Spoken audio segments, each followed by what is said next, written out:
What's up? I am good, bro. How are you? I'm fine. What are you doing? I am studying. Okay, continue. Okay, bro. Okay, bro. आइए ma'am. सुनो, कौन था ये? ये मेरा दोस्त है मैम। दोस्त है। किस चीज की पढ़ाई कर रहा था अभी? मैम वो गवर्नमेंट जॉब की तैयारी कर रहा है। गवर्नमेंट जॉब की तैयारी। और यहाँ पे काम भी करता है, गवर्नमेंट जॉब की तैयारी भी करता है। मैम वो बहुत ज्यादा मजबूर है, उसके सपने बहुत बड़े हैं, उसको 50,000 रुपये। पढ़ाई कर रहे हो? जी मैम। किस चीज की? यूपीएससी की मैम। यूपीएससी की पढ़ाई कर रहे हो? यूपीएससी की पढ़ाई तो बहुत ज्यादा डिफिकल्ट होती है।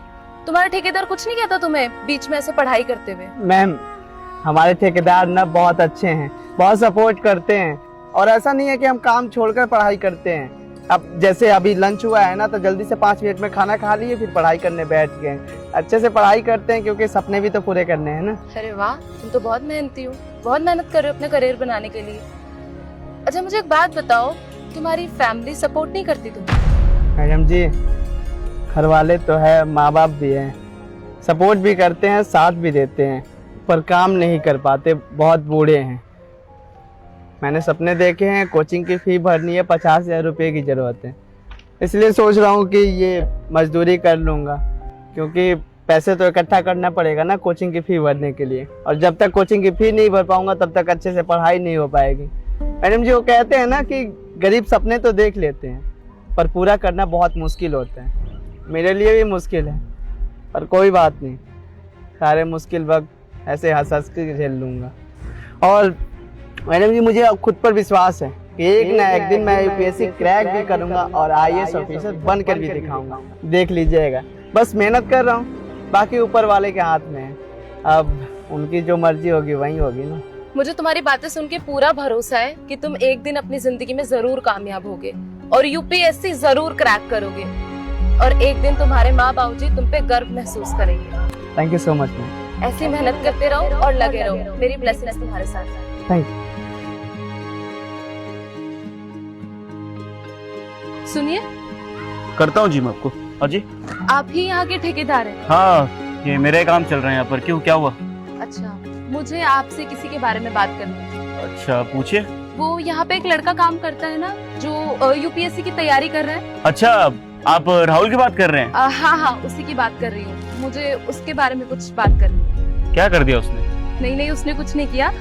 दरअसल अभी मेरी उससे बात हुई थी और उसकी बातों से मुझे लगा कि वो बहुत मेहनती है। उसने अपने घर परिवार के बारे में भी बताया कि उसके परिवार की सिचुएशन कितनी खराब है। उसको अपने कोचिंग के लिए 50,000 रुपए की जरूरत है।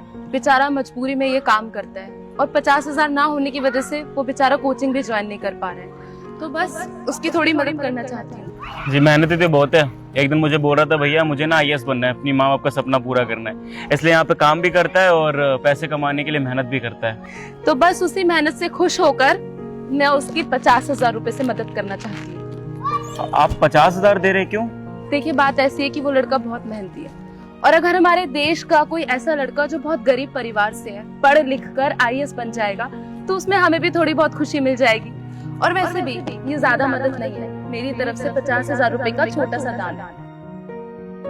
और हाँ सुनिए, प्लीज उसको ये मत बताइएगा कि ये मदद उसकी मैंने करी है, क्योंकि फिर वो इन पैसों को नहीं लेगा, और मैं नहीं चाहती कि मैं उसकी मदद करूं तो उसको ये लगे कि मैं उस पे एहसान दिखा रही हूँ। इसलिए आप उसको ये बोलना कि आप उसके काम से खुश होकर उसको एडवांस में पैसे दे।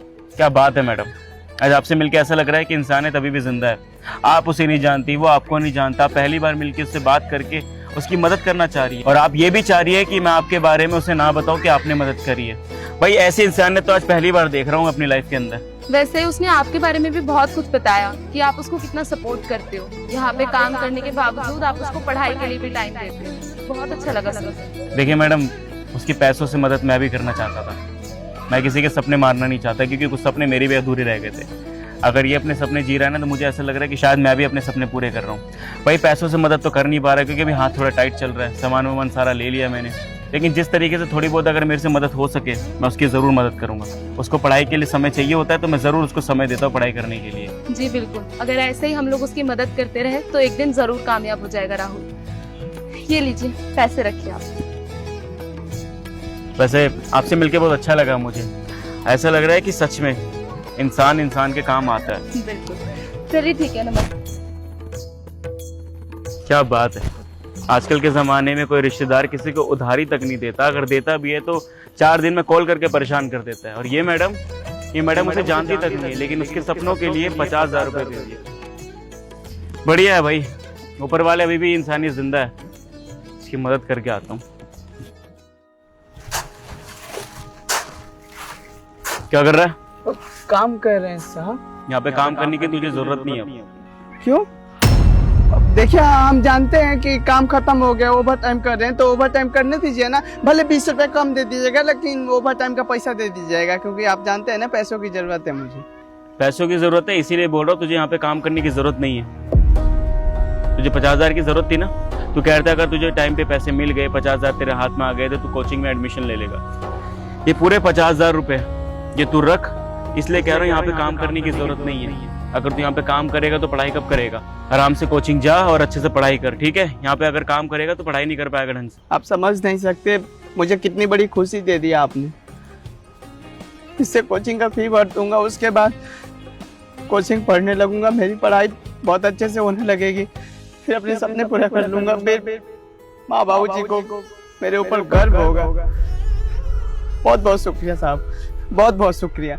पर एक बात मुझे समझ में नहीं आ रही, अगर कोचिंग ज्वाइन कर लूंगा तो कैसे आपके पैसे कैसे चुकाऊंगा? ठीक है, एक काम करूंगा, कोचिंग में पढ़ने भी जाऊंगा, जब कोचिंग की छुट्टी रहेगी तो आपके पास यहाँ पर काम करने आ जाऊंगा, पैसे पाई पे चुका दूंगा। थप्पड़ खाएगा मेरे हाथ से अगर ज्यादा सोच रहा है मेरे बारे में तो मुझे क्या बुलाते है? बड़े भैया बोलता है ना। अगर मेरा छोटा भाई मेरे सामने कोई शर्त रखे कि भैया मुझे कुछ बनना है तो मैं उसकी मदद नहीं करूंगा। भाई मेरे पास उस समय पैसे नहीं थे, मेरा मन तो था तेरी मदद करना। यहाँ पर तू किस लिए कमा रहा था? ताकि तू पैसे जमा कर सके। उस समय मेरे पैसे नहीं थे, हाँ टाइट था, लेकिन अब एक नई पेमेंट आई थी और मैंने सबसे पहले सोचा था कि उसमें से निकाल कर तुझे 50,000 हैंड ओवर करूंगा, ताकि तू उन पैसों से एडमिशन ले और अपने सपने पूरे कर सके। राहुल, तेरी आंखों में मैंने देखा है प्रो, तू अपने सपनों के लिए ना जीता है, असलियत में जीता है। तू चाहता है कि तेरे माँ बाप का नाम रोशन हो, अपने लिए कुछ कर सके, नाम कमा सके। तो अगर मैं उस चीज़ में भागीदारी बन जाऊंगा तो कितनी बड़ी बात होगी मेरे लिए ना। और पैसे लौटाने के लिए किसने बोला है? मैं जानता हूं कि तू पैसे लौटाए बिना मानेगा नहीं। एक काम करते, एक डील रखते। तू ना जिस दिन यूपीएससी का एग्जाम क्लियर कर लेगा, इंटरव्यू क्लियर कर लेगा ना, तो जिस दिन आईएएस बनेगा उस महीने की सबसे पहली सैलरी तू मेरे नाम पे 50,000 निकालेगा। और वो पैसे मैं खर्च नहीं करूंगा, अपने पास रखूंगा और ये याद रखूंगा कि हाँ मेरे भाई ने मेरे लिए कुछ करा है। बता, मंजूर है? जी भैया, अब जो बोल रहे हैं मैं आपकी बातों को ध्यान में रखूंगा, पर सच बता रहा हूँ। अरे पागल हो रहा है, क्या कर रहा है तू? आपकी इज्जत मेरे नजरों में और बढ़ गई। बहुत बहुत शुक्रिया, बहुत बहुत शुक्रिया। आपका एहसान कभी नहीं भूलूंगा, मरते दम तक नहीं भूलूंगा। और हाँ, ये मुझे पैसे दिए हैं ना, बैठ नहीं जाने दूंगा, मन लगा के पढ़ाई करूंगा और सच में आईएएस का एग्जाम निकाल के दिखाऊंगा और आईएएस बनकर दिखाऊंगा। ऐसी तरक्की कर।